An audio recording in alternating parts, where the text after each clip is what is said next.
Chef Dave is on yet, but if I'm wrong, correct me. Chef Dave, are you here, or are we gonna start with just the good doctors?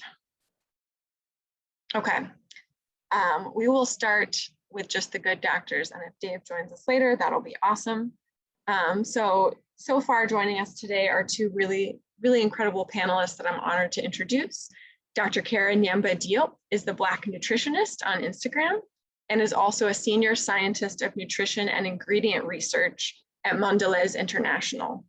And then Dr. Ife Kilimanjaro is the co-executive director at Soul Fire Farm, which is an Afro-Indigenous centered community farm committed to uprooting racism and seeding sovereignty in the food system.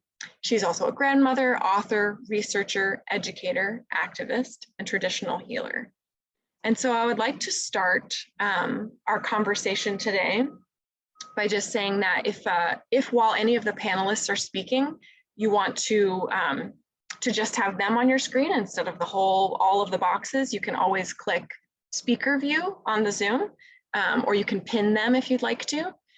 And then, yeah, we'll just take turns chatting. So let me start with Dr. Ife, and then we'll go to Dr. Kera. What does it mean to you? What does decolonization mean to you? We'll just start with that broad question. Great, thank you, and greetings, everyone. Good morning, good afternoon, wherever you are. If it would be okay, I'd love to share something I wrote. It takes maybe 7 minutes to read through, and it covers that question because I think to ask what does it mean to decolonize my plate? I also want to ask the question, what does it mean to have a colonized plate? Flavors of salt, sugar, and fat blended in various proportions into potions, so satisfying and sumptuous, yet wholly addictive, especially when stress or anger or anxiety or sadness provide the impetus. The body spiraling into comfort-seeking habits. No judgment. Ice cream has helped me to deal with heavy feelings on many occasions, and I needed that. The fat on my hips has supported me in moments of trauma, and I acknowledge that. What were the foods of my ancestors, though? What did their plates look like before the history of enslavement and colonization? They nourished themselves on cassava and plantain, millet and sorghum, cocoyam and peppers. How did my ancestors deal with stress? How did they deal with trauma? Were their practices healthier than turning to highly processed foods that I find myself diving into with this food system? Perhaps had my people and the societies they built been allowed to evolve, I would remember. Foreign and artificial flavors have long supplanted the tastes and food practices native to my ancestry. Memories broken, yet remain embedded in the fabric of DNA, somewhere. For many generations, we were forced, then compelled, and then developed a taste for foods that were left over, cheap and accessible. Pasty white flour goods fill bellies while clogging bottoms. Sugar and salt-filled processed foods and drinks expanded hips and waistlines, driving many to pharmaceutical dependency. These faux foods and the people and systems that produced, distributed, and forced consumption created and continue to create chronic inflammation, deficiency, and imbalances in our minds and bodies, in the systems that regulate our hormones and emotions, in our families, in the environment, and in the climate. Abundant and heavily subsidized investments in monocrops that supplant diversity and wind up in everything, leave the earth and the plants stripped of nutrients, deficient of life-giving energy, and lacking genetic and ecological memory. Petrochemical companies that create fertilizers and pesticides are the same as those that design and distribute the medications that many must take after being fed a lifetime diet of these so-called food products. The industrial supported food system fills bellies while creating dependency, dulling minds, and shortening lives. Together with the pharmaceutical industry, the industrial food system creates just enough illness to require dependency on pharmaceuticals. So when I think about decolonizing my plate, all of these things come to mind. I first want to remember the food culture of my ancestors before colonization and enslavement, because there was such a time. What we are in now was not always in existence. I want to remember that so that I can shift my practices to be in greater alignment with theirs, with some adaptations, of course, because my ancestors come from different lands and they ate foods that don't grow here. But what I can get here is food that comes directly from the earth. So when I think about, again, decolonizing my plate, I think about learning, reading, studying, asking questions, observing, and doing. And by doing, I mean in the best way, in the ways that I can, to the extent that I can, growing vegetables and fruits that are possible given where I live. It means buying from local growers and in farmers markets. It means eating with the seasons, consuming less overall, and reducing waste. Decolonizing my plate means leaning on systems of emotional support, and where I can't find them, where I don't have them right now, it means looking and searching and finding and connecting with those folks who are like minds and hearts, who are kindred spirits, so that we may be able to lean on one another and provide one another with emotional and spiritual support to be able to find healthier ways of dealing with the traumas and the pain and the hurts and the extreme positive emotions that come up.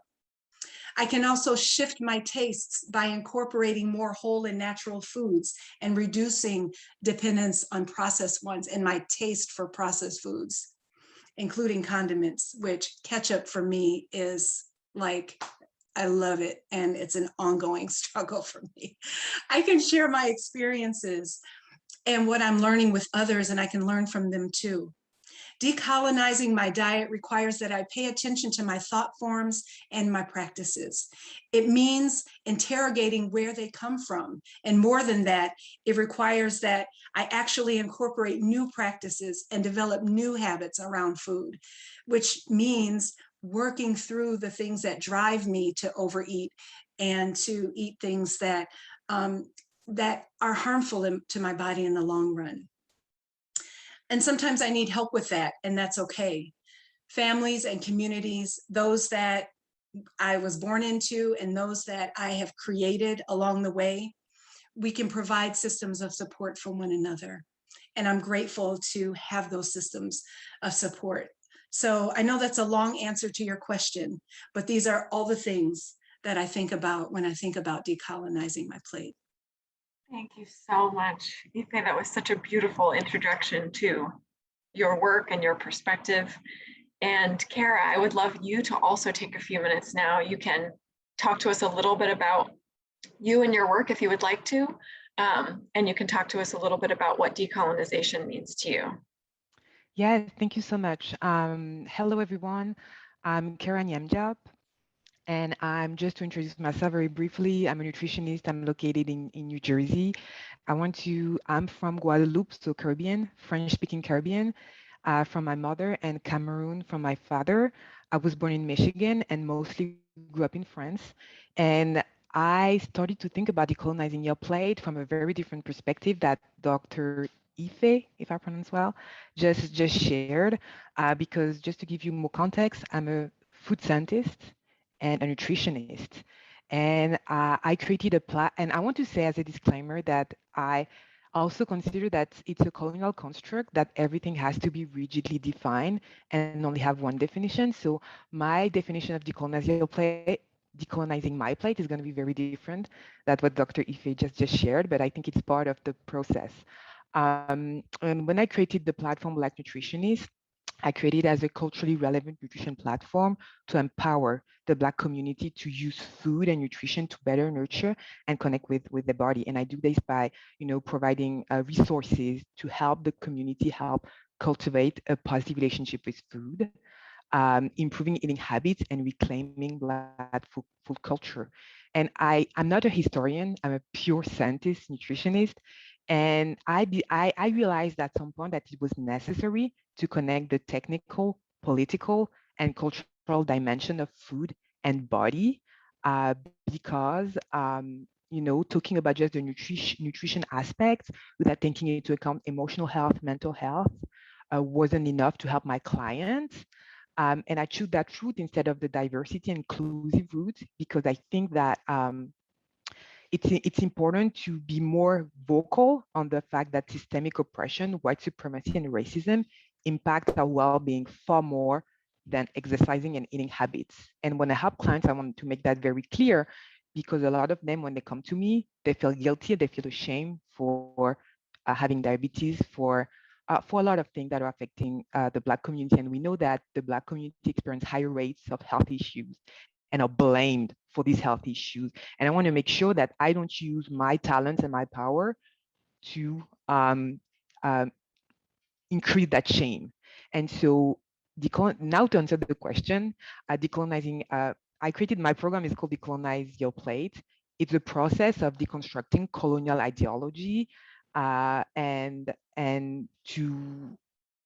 I know that food, it's a fundamental tool of the process of colonization because through food, we share social norm, cultural norm, and also violate them.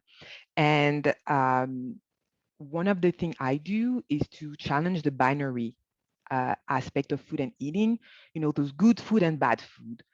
And that's really a characteristic of colonized system. It's a binary aspect. Good food, bad food. Processed food are bad, good food or whole food. You have healthy food and unhealthy food. You're on a diet or you're off a diet. You've succeeded or you've failed.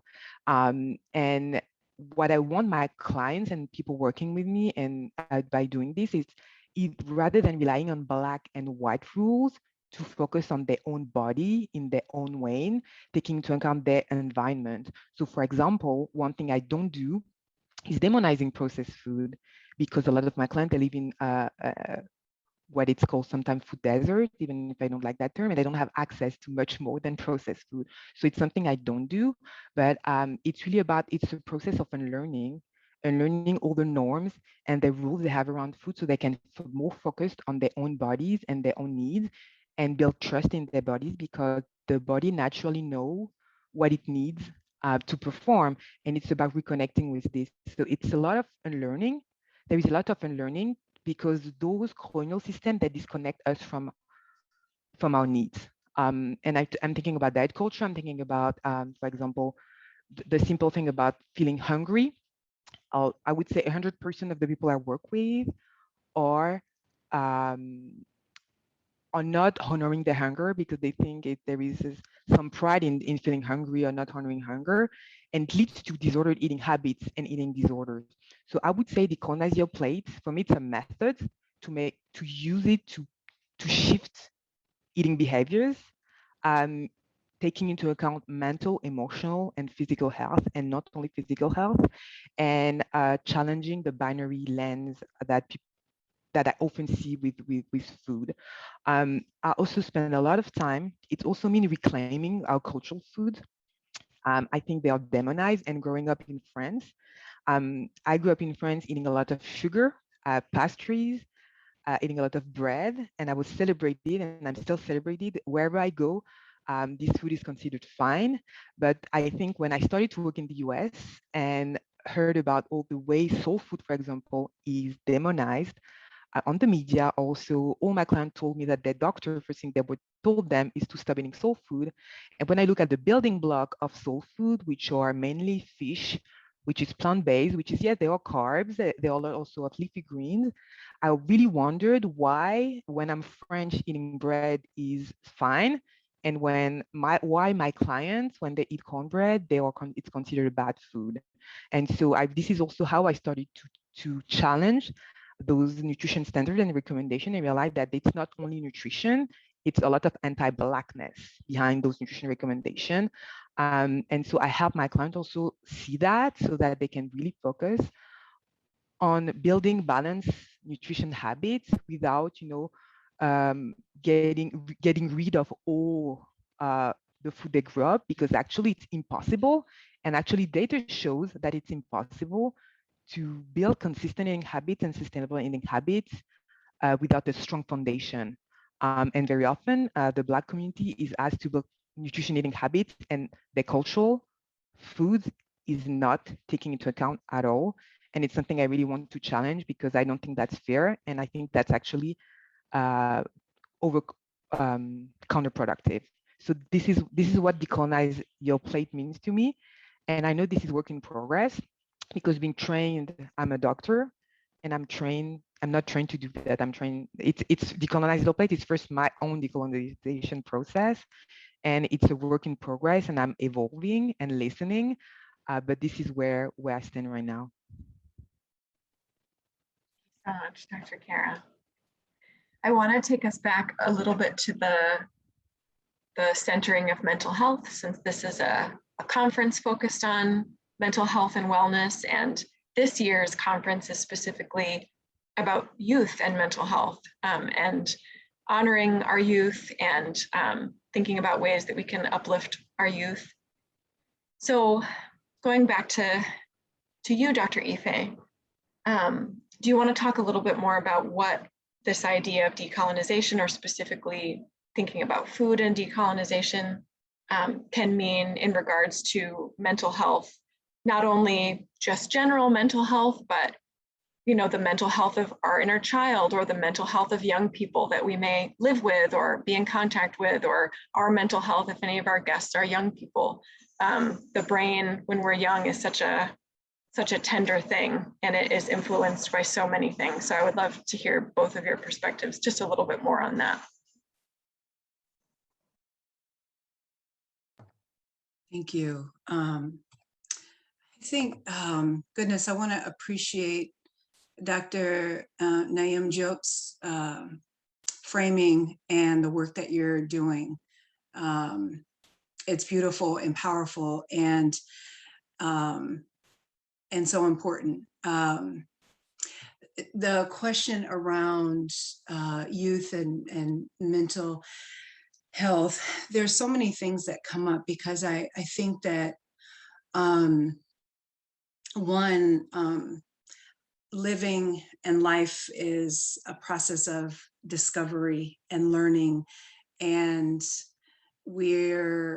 and also when young folks are living in places, or when people are living in places and are having to rely on others who are buying food or who are cooking and preparing meals, there's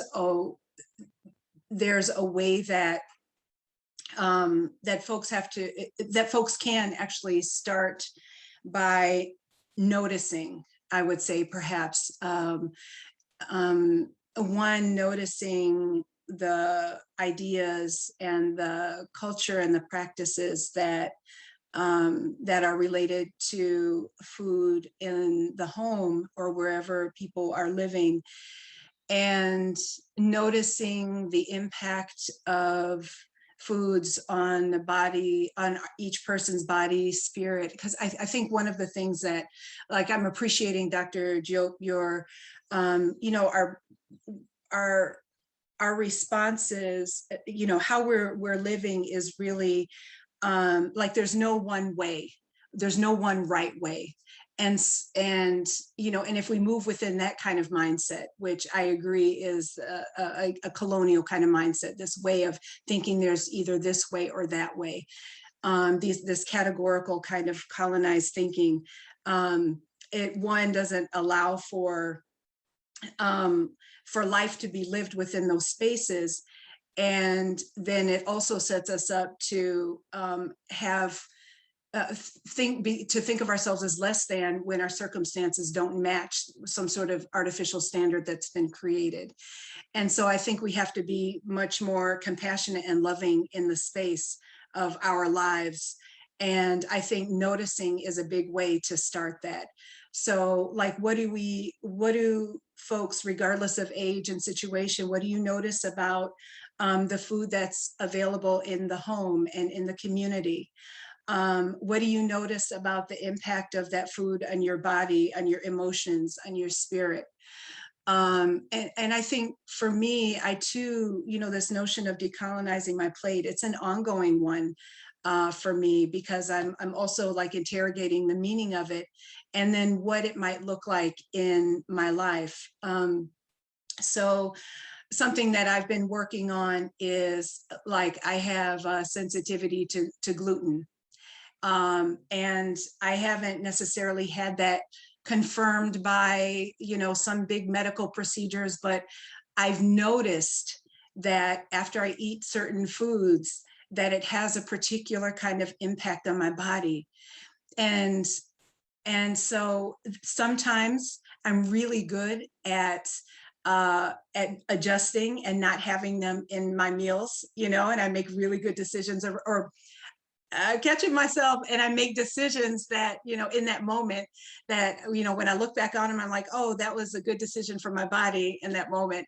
And there are times where like I'll have it and then I notice that the reaction that comes up.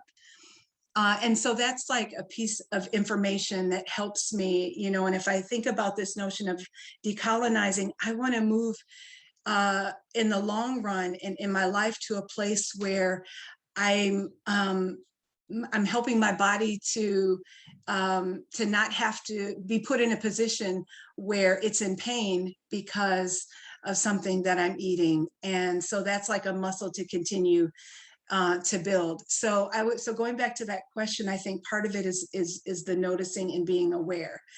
I notice that when I eat chips, you know, like every day that and when I drink, because you know, I like to drink, but you know, if I do it beyond a certain point, my temper is a little bit short. You know, I'm quick to get frustrated, you know, so there are things that I notice about my emotions that are impacted when I eat certain foods over time. So I think going back to, I'm putting probably TMI out there, but I think that in this process of, you know, there's no shame in, you know, in process of learning and moving through decolonization, and it's a process of ebbs and flows that requires that we be our first subjects and objects and accompaniments in a process of discovery, of learning, and of growth and development. Just that one bit of wisdom, even the noticing, the importance of noticing. I mean, that's something in my own life that's certainly changed my life in the past few years. Noticing your body, noticing other people. It's mind-blowing. Dr. Kera, do you want to add anything to that? Yes, of course, I totally agree with that. And what Dr. Ife shared is actually, we call it mindful eating, the idea of noticing and be aware. It's definitely a big part for me of decolonizing, a big pillar of decolonizing your plate, in my opinion. And what I would add is that, yes, mental health and mental connection and emotional, for me, it's actually very central for two reasons. First thing is because I've noticed the people I work with come to me being depressed, like a lot. I would say a lot of people come, they're depressed. And part of the depression is due to not knowing how to nourish themselves, feeling like failure. So I would say that's a very important component. Also would like to remind everyone that eating disorders and disordered eating are all mental health conditions. So this is actually very important to remind that food is more than just fuel and macronutrients to our bodies. It's also emotional connection, pleasure, satisfaction. And what I think decolonizing your plate is helping my client or helping us to find the balance of all these connections. And I'm going to be very specific. For example, yes, eating whole grains and fruits and veggies is so important, right? But we like chocolate. There is an emotional connection, and finding the balance and building moderation is part of taking into account that emotional and mental health. So in the way I apply this in my practice, it means that, yes, the overall goal, my end goal is to help my clients build balanced eating habits, right? And increase the fruit and increase the veggies and the whole grains. But to go there, I need to attack the food that they have emotional link to, especially. So usually if those food that are considered junk food, it's going to be chips, chocolate, it's going to be the food that are labeled unhealthy, to be able for them to find to balance that connection. So that would be the first thing. And I feel that very often when I look at nutrition recommendation or the way we talk about nutrition, we never address the emotional connection and mental connection. And I think that's very important. It's more than fuel. We only see before and after picture, but we don't see what's behind the after picture. We don't see the dinner where people were, for example, skipping meals, where people are binging, we don't see that what's happening behind, only focusing on the physical. And the other thing is, that's a question actually I had the most these last 3 months, how to navigate depression and taking care of myself and eating. And I would say that something to remember is that decolonizing your plate is also remembering that, nutrition and food, it's important, but it's not the most important thing. Is that the first role of nutrition is for people to nourish themselves consistently. And so, yes, eating fruits and vegetables is important, but just nourishing yourself or finding the strength to nourish yourself and having food accessible, it's the first act of self-care. And I think it's something I really have to remind my client because they feel so guilty and ashamed for not being able to follow the recommendation of for not having the body or for not being in the quote unquote right BMI. So I think it's something I really often have to remind. The other thing I want to mention is the impact of weight stigma. The impact of weight stigma on mental health in the Black community that we don't talk about a lot enough. Because there is officially, as it mentioned, if we look at the data, we see that Black community has the highest rate or highest BMI in the population, and they're shamed for not, being able to fit in those BMI standards.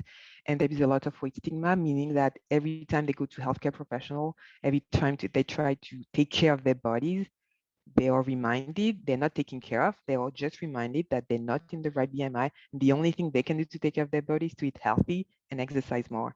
And that has a big impact also on the mental health, specifically on the women I'm working with.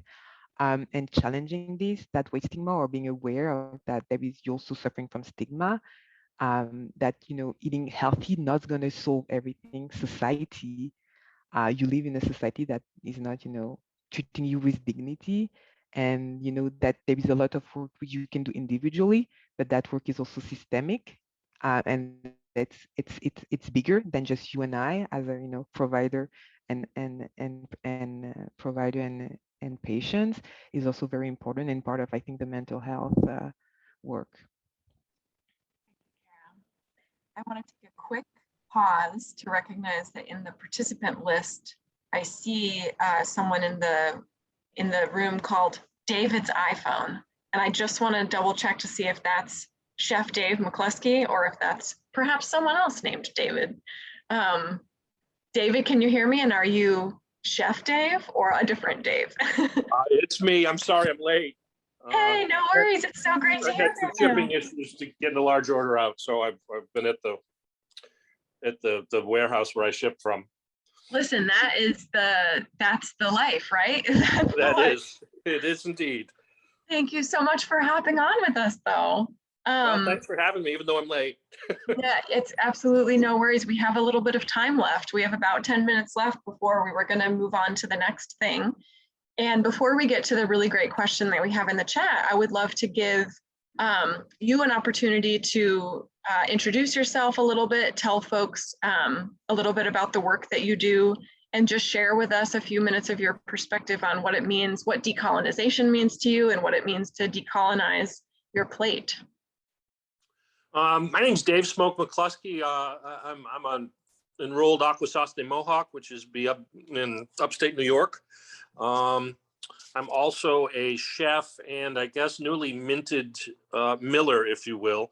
I'm a micro miller. So I own a business called Corn Mafia, and I make small batch hominy and grits and cornmeal and masa repa or masa seca, if you will, for tamales and tortillas and such. So That's what's made me late today, as I was getting a pallet out. It was my first time dealing with a new shipper. So, excuse me. My thoughts on decolonization. Kind of what I'm doing as a business person, I guess we could say. Though I sometimes still refer to myself as an evangelist, because this is what I've been doing for a while. Is I'm trying to keep a tradition alive. So we hardwood ash wash or lye our corn. Another contemporary word would be nixtamalization, which everyone likes to use. And as I've gotten older, there's less and less people doing this from hardwood ash and doing our indigenous corns in this way. So as I've been writing a book or thought about writing a book, some of what my concept was that we needed these things available if I was going to promote them to eat for a healthier diet, as well as provide a route for our indigenous farmers to sell their corn, so possibly grow beyond growing an acre of corn there to feed folks on their reserves. So to make a viable business for farming back to the people and using these corns as they're supposed to be used, which means they're there to sustain us. So that's the basis of this business right now. So I do mainly indigenous corns, but I do also supplement with heirloom corns as well as landrace Mexican corns when I have to, depending on the season. I'm also this year a newly minted grower, so kind of nose to tail, if you will, with the production of corn. And what nixtamalization does is it provides a healthier, more digestible corn for us to use in our diet. So to go back to the point of, say, decolonizing a diet, I'm doing it strictly from a corn standpoint right now, in the fact that we are nixtamalizing the corn and we're treating the corn to make it a healthier product for us to eat, if that makes sense. The corn that's out there with, say, Quaker, I don't mean to just single them out, but there's dozens of other companies, but all of that corn is pretty much just taken out of the field, dried and ground.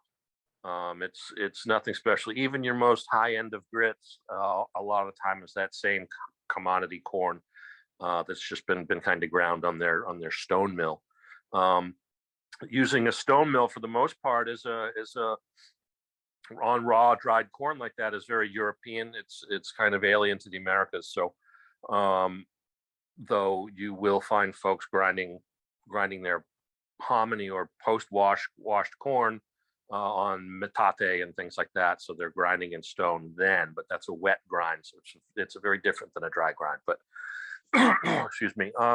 So that corn that's mass produced like that isn't healthy for us, which the folks in the 1800s found out from getting pellagra and getting sick, because corn doesn't digest so well on its own. And it's a wonderful starch and vehicle for other things, but it really should be nixtamalized. So I believe. So that's kind of what my business promotes. That's kind of what I promote. That's all tied to the Three Sisters diet, which is kind of even a deeper, decolonized thought, if you will. So I talk about returning to the Three Sisters diet, which would be corn, beans, and squash.